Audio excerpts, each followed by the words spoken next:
A Pancho Villa en México lo llamaban el Centauro del Norte. Se hizo famoso por sus ataques relámpago a caballo. Emiliano Zapata, en cambio, murió en 1919. Pero hasta la década de 1940, la gente decía que todavía lo veía cabalgando por los campos del sur. Estos dos líderes se convirtieron en leyendas para el pueblo mexicano, porque no lucharon solo por ellos mismos, lucharon por los pobres, por los campesinos que habían perdido sus tierras, por la justicia. La Revolución Mexicana es uno de los acontecimientos más importantes que deben analizarse del siglo XX.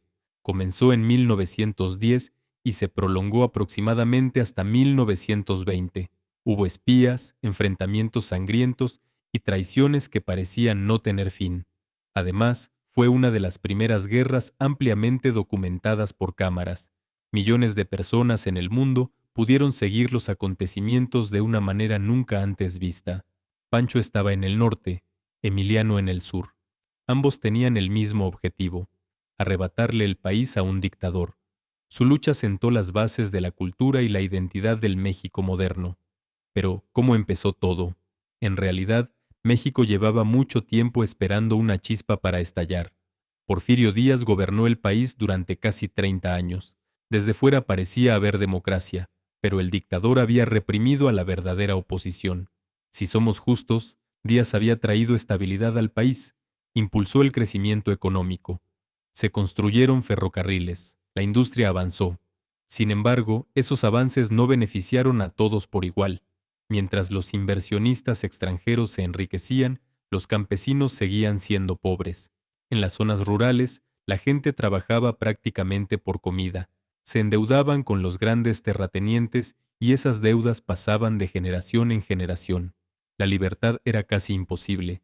En 1908, Díaz declaró en una entrevista que no se oponía a la existencia de una oposición política. Tal vez fue una afirmación diplomática, pero alguien la tomó en serio. Francisco I. Madero. La familia de Madero era rica, pero él no era indiferente ante la situación de los pobres. Su mayor sueño era convertirse algún día en presidente. Antes de las elecciones de 1910 escribió un libro en el que criticaba el sistema, y luego se presentó como candidato. Díaz se enfureció y lo encarceló. Madero escapó de prisión y el 20 de noviembre de 1910 hizo un llamado al pueblo: «Levántense», y la gente realmente se levantó. Villa y Zapata entran en escena. En el norte, Pancho Villa; en el sur, Emiliano Zapata. Se convirtieron en los líderes más fuertes de la rebelión.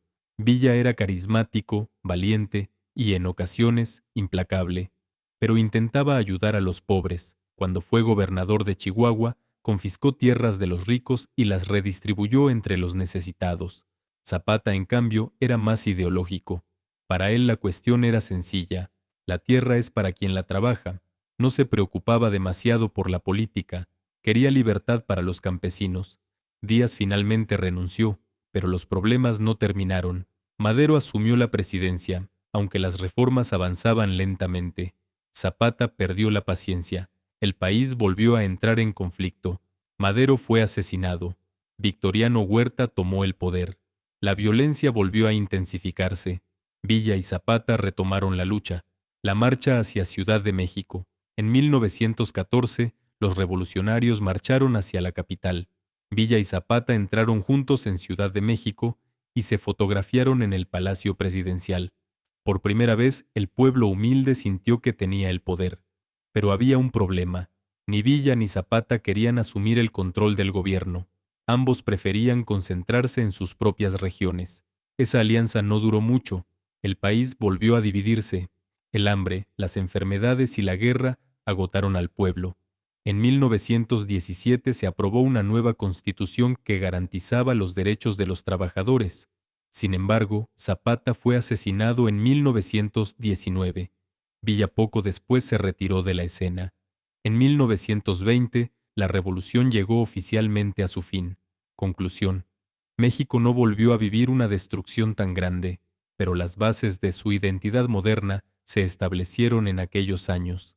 Aunque Villa y Zapata no vivieron para ver el resultado final, la lucha que emprendieron por el pueblo cambió para siempre el destino del país.